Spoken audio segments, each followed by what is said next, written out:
Welcome to The Side Quest, a weekly show on the GrepBeat podcast where we interview interesting people adding to the North Carolina startup community. Sit back, relax, and enjoy the show. Hello, welcome to another great episode of The Side Quest. It is April 20-something, and my name is Joe Colopy, the GrepBeat Godfather. With me, as always, is Sonali of Primordial. Sonali, how's it going? Going great. Season 2, super pumped. I guess to commemorate season 2, is this just a new background and celebration? Joe, do you want to walk us through what this is? A new background. We do have new intros and outros that folks would have kind of heard and seen. I'm gonna click on version 1, so I'll probably rev it a little bit every week, but it does tie to the now official The Side Quest song, which has like Big Bang Theory soundtrack vibes. Yep. And so I'm sure we'll provide a link to that that I use using AI. Suno, S-U-N-O, is an AI music maker that I use to do it. So it's kind of fun. So hopefully everyone gives that a listen. But before we get too far into it, as everyone knows, is Raleigh-Durham Startup Week. And what a better guest than we can have in terms of the Godfather, or I don't know, this may be another moniker of Raleigh-Durham Startup Week. Let's bring on Chris Heivly. Hey, Chris. Good to see you. You win. You win for best entrance of any guest so far. You're coming really setting the bar high. Well, he shared his Godfather moniker with me, so I, had to come in big. Absolutely. Well, I'm a big fan of alliteration. So if GrepBeat, Godfather, GG, Raleigh-Durham Startup Week, I feel like there has to be a title that's worthy that kind of matches one of the sounds of that. So I don't know if you have any good suggestions. We can just go with that too. Let me go ask AI. Yeah, if you can. There we go. There we go. That can add on to our AI song. We might as well just give our lives over to the robot overlords. And so yeah, they're already in charge. Definitely. Cool. So it has already been a busy week. We are kind of essentially halfway through it. A lot of different things. So for those of you know, through the magic of production, this is actually Wednesday morning, not Thursday morning when folks might be listening and watching this. And yeah, we saw you. It was great. Thanks for coming out to the GrepBeat happy hour. And also I did that. And then also I went to the bad pitches session at AU. That was awesome. So yeah. This is great. So tell us about what's going on this week and how we should think about it.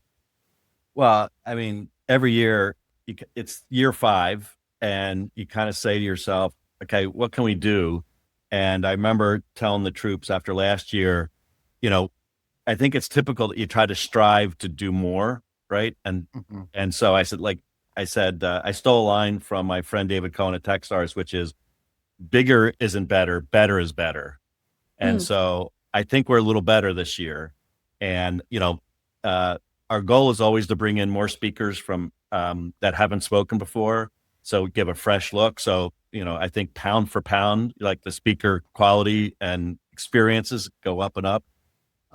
I was super psyched to be able to help bring in our Attorney General and Ronnie Chatterjee, Chief Economist of OpenAI on Monday. We've never done them. Keynote. Yeah, we never did a Monday before. I've always wanted to do a Monday instead of Tuesday, Wednesday, Durham, Thursday, Friday, Raleigh. So we ended up doing a Monday. It turns out that was the only day their schedules aligned. So, but yeah, no, it was all perfect. That's an exclusive here on the Side Quest. Yeah, here. Very strategic. I mean, accidental. I think the coolest thing this year, and there's just too many, I can't even identify them or even, you've been GrepBeat's been part of this from the get-go, but we kind of said, we just got this umbrella called Raleigh-Durham Startup Week. And we just reached out to everyone and said, run your own event, put it under the tent. If you need help with it, let us know. And I think over 50 kind of peer organizations all decided to host something. And people did bad pitch night. And I just, I get a little bit of a verklempt, using Mike Myers' words. I get a little verklempt. I'm going to when I have to think look about- that up. I think Sonali's more of a recent grad, so she's got better SAT words than most Yeah, of that. as soon as it stayed in came my out, mind. I'm like, she There we doesn't go. know Mike Myers on Saturday Night Live doing, No, but the- she might know the word. So Yeah. between us, Yeah. we can figure it out. We can Yeah, figure it context clues. Joe, we'll reconvene after this. There we go. Yeah, it'll be in the show notes, right?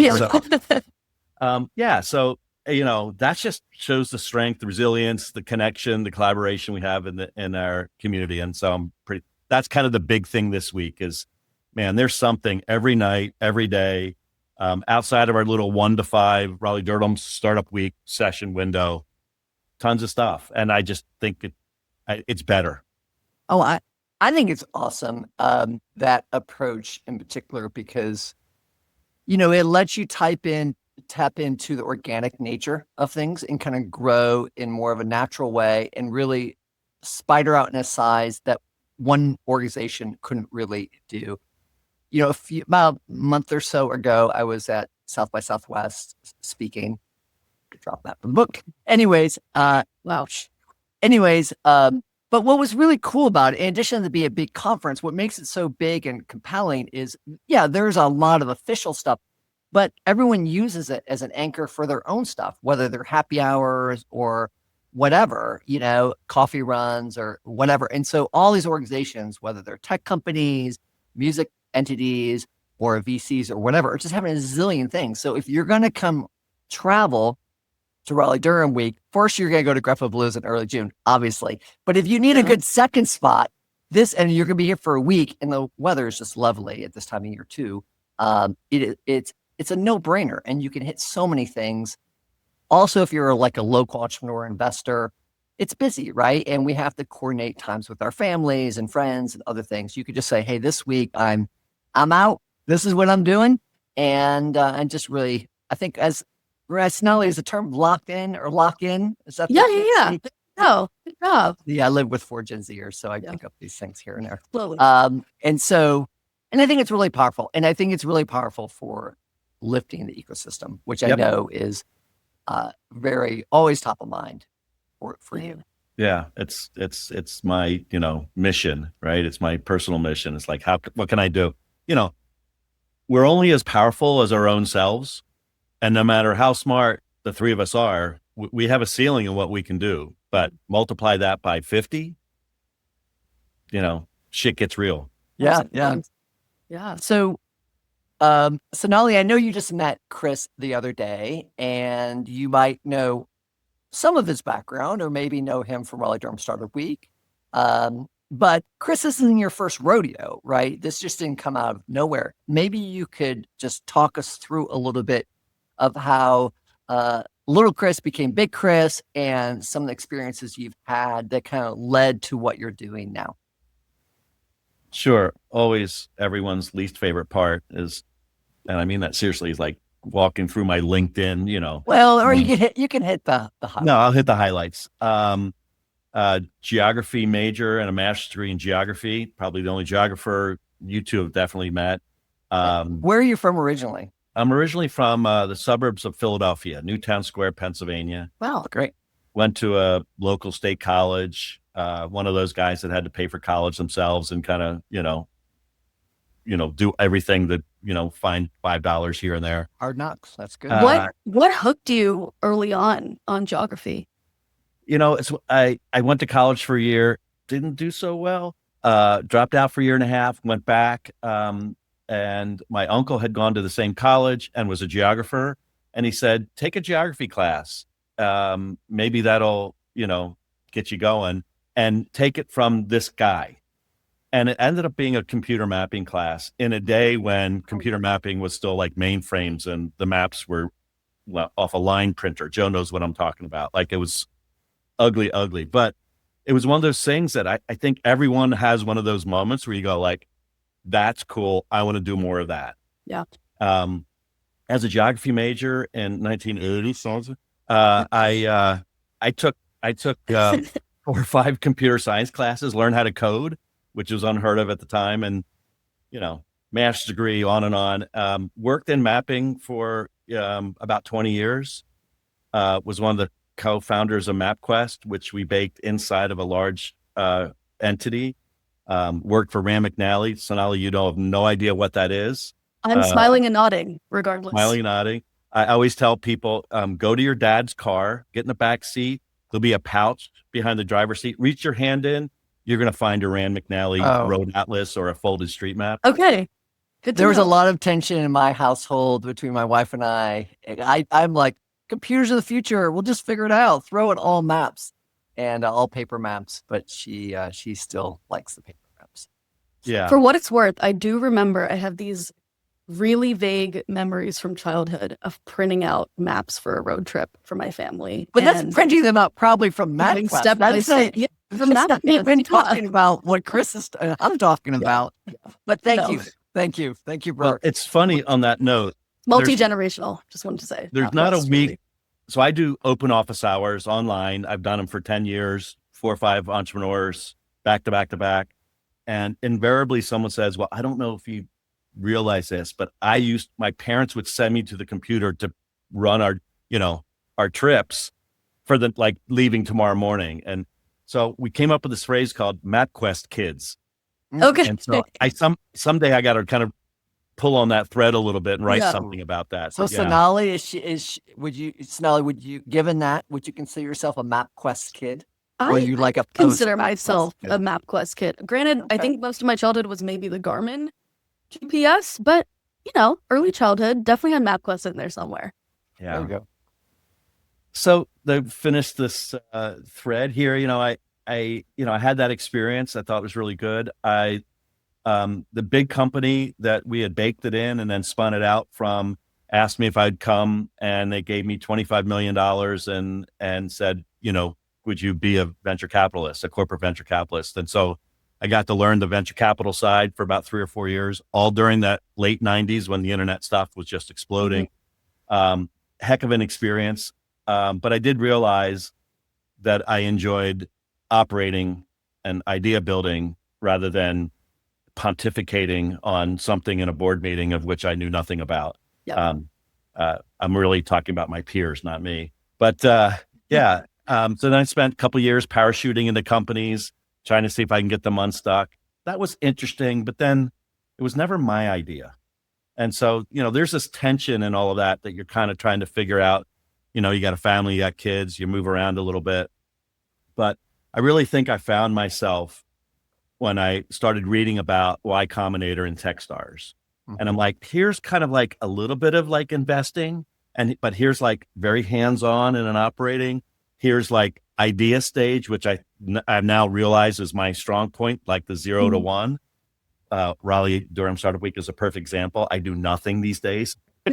Yeah. I recruited a couple. It's really good. So I don't know why. Yeah. But well, it's better. Starts with I can tell you, it's actually better. You need all types, right? So exactly. And it's great when you really realize who you are and what you're good at. And that culminated in me running a Techstars inspired accelerator called the Startup Factory. Joe was a very gracious mentor many years and came in to help. We made 42 investments over about a 5-year period. Wow. Some of them are still alive today. Some of them have exited. And that morphed into me trying to understand what makes startup ecosystems or communities kind of tick. I joined Techstars for 5 years to help consult on this. Guys, here's the secret. Basically taking all the good things that we did in Raleigh-Durham and sharing them with other people, put a framework around it, wrote a couple books about it, but visited like 100 cities in 5 years. Wow. People ask me if these represent, 9 international trips 1 year. And I got one of these for every one of those, international trips.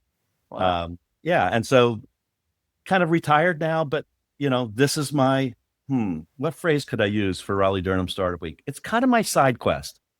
Yeah, I like it. Love it. See, Sonali, that's what pros do. They they bring it all. Chris, you set the bar really high. We The just next guest has some professional big work. shoes to fill. For real. Yeah, let's see if anybody can follow that. Yeah. Yep. Yeah, we normally run the show for about twice as long, but maybe we'll just cut it here and just end on Just enough. You're done. So Chris, one of the and I know you think a lot about ecosystems. You've thought a lot about ecosystems. We've both been in the Raleigh-Durham ecosystem for a very long time, and we've seen its evolution, and we've seen the optimism around it, but we've also seen it kind of like, there's certain parts we've been talking about for a very, very long time, and we're like, okay, I don't want to say we've tried that, or so I'm always asking the question, like, what else do we need to do to help lift it? And there's no magic bullets, but at the same time, it's very easy to do things. We're doing a lot of things, and we can do more things, but it's harder to figure out which things actually matter, and are actually kind of pushing things forward in a way versus just creating fun activity. I know you've probably noodled on that, and I think having something like Raleigh-Durham Startup Week is great. I know back in the day, I think we got to know each other a little bit through Big Top, which was a reverse job fair thing, and Triangle Startup Factory. They're all very cool things. And I think in our own way, GrepBeat, I think, contributes to that. But when you look out and you think, okay, what's next? And not that you're necessarily going to do it, but it's like this ecosystem, we need to start doing things like this, or we need to start thinking a little differently than maybe that we have in the past, or a little more detail. What type of things pop in your mind? Sure. It's a great question. And it is something that I've been thinking a lot about, especially over the last kind of 5 years, excluding COVID times when the world stopped. Yeah. But, we are on a kind of that roller coaster, and Yeah. I think there's, there are more, I call them activities. There are more activities. Now, activity can be a new venture fund or a bigger venture fund, or, what you're doing Primordial, like all those things are additive and fantastic, and great ecosystems. What I say, get comfortable with the uncomfortable. And what I mean by that is, like, not everything has to align like a puzzle. Yeah. Right. Now, occasionally there's some gaps. Right. And so I'll talk about one in a second, but so far, it's collaborative still. What's new in the last few years, right? Primordial, Tweener Fund, now NC Tweener, right? Yeah. All those things are building more awareness, creating more awareness, not just inside our area for the possibility of being an entrepreneur and giving permission, and finding, by the way, the door or window into the entrepreneurial room that works best for you. Mm-hmm. So that's, there's got to be lots of doors and windows, not just one organized, engineered path. Yeah. However, all that being said, the one thing I think is missing, and I've been saying this for a couple of years, that would really kind of, what's called like a force function, really like leap us to another level, is we have an opportunity to help NC State, UNC Chapel Hill, Duke University, RTI, right? Combine. Sonali noted the order there. Yeah. I just switched the order this time. I usually go Chapel Hill, Duke, State, but I wanted to kind of elevate State a little bit. Okay. Yeah, we love NC State. Sonali's a big Duke person. So okay. Really awkward. No, we love them all equally when it comes to entrepreneurship. We do. But there's a ton of research and IP locked in those places. At one point, I believe the number was $4 billion a year of research going on. And I don't see that stuff being commercialized like it is at MIT or Stanford or Michigan. Yeah. And to the level. Now, by the way, it's really hard. And if I was 10 years younger, 10 years ago, I might have thought about tackling that. But we have this wonderful ecosystem that builds, and yet these 3 or 4 little silos sit out there and almost zero connectivity. And we all know the rule of numbers. Locked in there is some really big ideas. Mm-hmm. And so, said another way, I'm not sure our community is mature enough to figure out how to handle big, hairy, doesn't make sense ideas. Sure. Our typically our first money and second money doesn't recognize big ideas. We like kind of little safer bets, right? With all respect to everyone who's putting money into play. Yeah. And so I think that's the next plateau. And by the way, it might take 5-8 years for that to, but I'd love to see someone try to connect those silos to our ecosystem in a way that helps those really smart scientists and researchers commercialize their IP. So One of the things I haven't really thought a lot of this lately, but there used to be a lot of study if you look at the tech transfer office of Stanford specifically. This is about like 10, 15 years ago. And compared to other places, because everyone was just so envious of what was going on in Silicon Valley and Stanford being the center of it. And so there's a little bit of a chicken egg question here. What is it? They're already successful and they're Stanford evolved or vice versa. But it seemed to boil down to this approach that Stanford was, I don't know if it's true, seemed pretty liberal about it. They weren't trying to put all these constraints on IP. They're much lighter. There's a sense it kind of just rolls back in terms of employment and all these other kind of things. Now, one, I don't know if that was really true. And two, I don't know. That was like 10, 15 years ago. I don't know if the Dukes of the world and UNCs, NC States, and all these other kind of places, and not just here, in other places, decide, hey, let's look at what Stanford's doing and let's mimic that, and therefore we'll get the same thing. Or if that wasn't really the right way to look at it. Do you have any thoughts about that? Have you looked at tech transfer in universities and how they might view it? Yeah, I have. And, the good news is it's trending right. Okay. But and so like, I used to joke that, in terms of tech transfer, there was, Stanford and MIT and everyone else was tied for last. Yeah. Right. Well, it's kind of true. Yeah. And, humor aside, it's kind of true and kind of not true. Like other places have done better. I think the thing that's missing is that, if you think about MIT and Stanford, they're in two of the oldest tech ecosystems in our country. Yeah. And so culturally, they're all ready for that. And so, the connections, the fiber between, private and institutional are much deeper and thicker. Mm-hmm. And I know, years ago, most of the local universities created what's called an express license to try to loosen up on some of those internal constraints. And some of them have hired people in tech transfer that have spent time in some of these places that do it better. Yeah. But, those are like lone wolves in the wind, right? Like culturally, we still have a long way to go because there's nothing more siloed than a college or university, right? Yeah.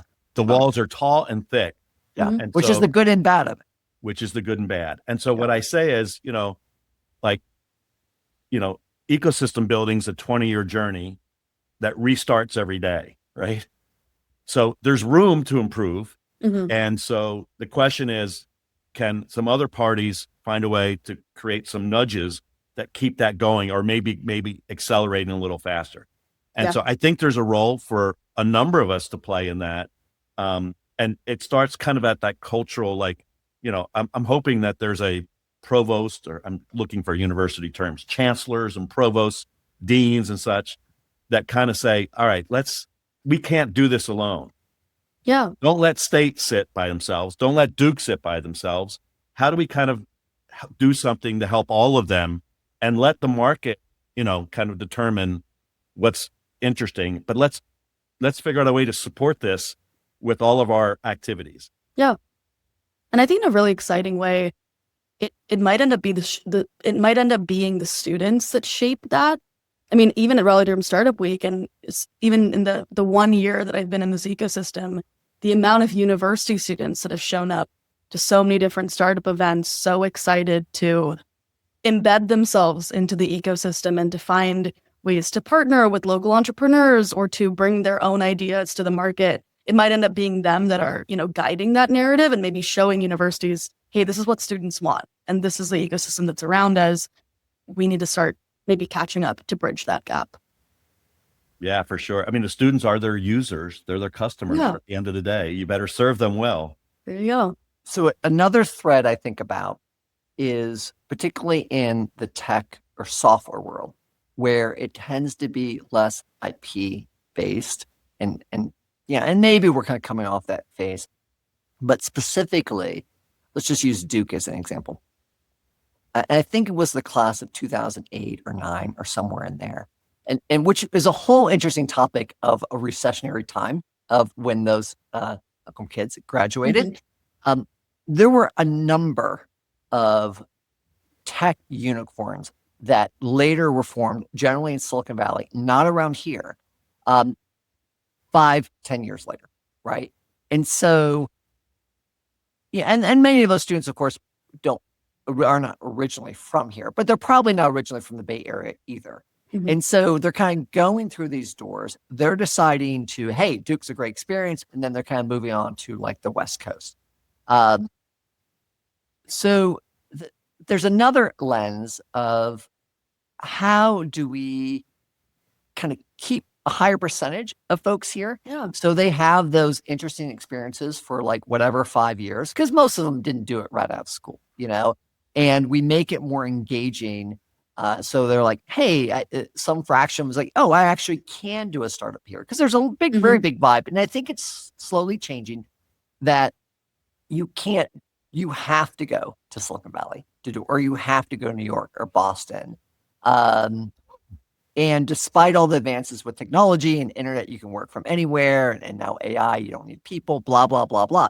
There's still always seems like there's a geographic density issue. So any thoughts there of what we can be doing or what we are doing? And maybe Sonali, you might have an opinion here too, that's kind of changing that tide to have these students, whether they go to Duke or UNC or State or wherever, or quite honestly, even younger, going to North Carolina School of Science and Math, because many of those kids go off and do things. There's a huge company in Boston called Benchly that definitely a unicorn, and the founder comes from science and math, so which means they're also from North Carolina. So, but it's not here. So, how can we capture and start changing that story a little bit? Yeah, I mean, I've been doing this for about 15 years as kind of an ecosystem instigator. And what I can tell you is we're in a much better place today than we were 10 or 15 years ago. Yeah. And so part of this, I'm going to give you two kind of conflicting answers, right? Part of this is in that 20-year journey kind of thing. It just has to happen naturally on its own pace. Like you can maybe nudge it and maybe try to get a little bit of a bump, but, I'll tell you a story. 12, 15 years ago, when I first started, I would be invited to guest speak at Duke and Chapel Hill and State. And I'd go over to Duke. And this is when the American Underground first expanded to Main Street. Okay. And I went over and I, graduate students, in engineering and, undergrads in entrepreneurship, whatever. And I'd say, raise your hand if you've been to downtown Durham. And Joe, you lived this too, right? And no hands would go up. Right. And it's like, you're 2 miles away. It was like, it might as well have been another country. Right. And then I remember a year or two into the American Underground, one day, like these 4 women freshmen from Duke, like knocked on the door at American Underground and said, like, we hear like startups are happening here. Wow. So like, now why did that happen? Did someone, run a campaign? Did they, it just has to kind of naturally occur. Like that flywheel has to start to spin on its own, and it's going to, spin out in whatever way it's going to spin out. So there's an argument for it's getting better. It'll continue to be better. And I think more students see staying as an option in terms of their entrepreneurship, where 15 years ago, it was an option. You went to the Valley, you went to New York, right? Oh yeah. Maybe LA, It was right? very Seattle. different. Yeah. So question is, I'm going to make the argument, let's just let it keep going, right? The other thing is that how do you spur, some changes that kind of jump you up to another level? And, Joe, I'd be really interested to see what you think here. I think fundamentally deciding to start a company is a factor of aspiration. And what I mean by aspiration is you got to see it happening with your own eyes. And you have to see yourself in those people. And a lot of that is just awareness and connectivity. That if you have that little itch or idea in your head and you're willing to act on it a little bit, that you'll go to a GrepBeat function. You'll go to Raleigh-Durham Startup Week. You'll go to these things. So this gets back to your thoughts on activities. I love all the activities. I don't think you can have too many. It's not the answer, but they're all creating different doors and windows. And so, a 18-year-old freshman woman from, Dubuque, Iowa, I just want to make sure that if she has an idea, she can express it and see it here. Uh-huh. And I think if there's ways that we can increase that awareness, that better things will happen and more people will stay. Sorry, that was a little long-winded. No, but I think that's also, we're getting about time. I think that is a great mic drop close for what's been a wonderful conversation. Yeah. Yay. So really appreciate you taking the time, spending time with us. Sonali, I don't know if you have a final comment question that you want to wrap us up with. Yeah, Chris, this is my second Raleigh-Durham Startup Week. So for someone who is looking to get more involved with the startup ecosystem, maybe it's their first startup week, what is something that you think they need to do this week? Show up. Yeah. Show up. I think, as you know, and as you see, the energy is palpable. The connectivity is frictionless. And I even heard that yesterday, like I've met 10 people already and I didn't even go up to them. They came up to me. Right. Yeah. So it's really, so attend. I almost forgot. I have to riff one more second. Friday, our keynotes are 2 freshmen and a kid that used to be at Science and Math, a junior in high school. So we're going to showcase, we're going to do our part to do what I just said. Let's showcase. If you don't show up for that and you're around, I want to, and I've committed to sing the introduction. Oh gosh. Wow. Yeah. Everyone listening, show up on Friday. Or still show up. You got to deal with it. So that is awesome, Chris. There's so much going on. GrepBeat, we're co-hosting with the Seed List a college night Thursday night as well as part of Raleigh-Durham Startup Week. And so the kids are the future, Sonali. That's how it is. Don't muck it up. Right? Show up and lean in. It's the goal. All right. Another wonderful episode. Thank you so much, Chris, for joining us. And we will see you around town and the rest of Raleigh-Durham Startup Week. Thanks, guys. Thanks for having me. Chris. Bye. Bye. Thanks for joining. Be sure to follow us through your favorite podcast platform. Now get back to working on your side quest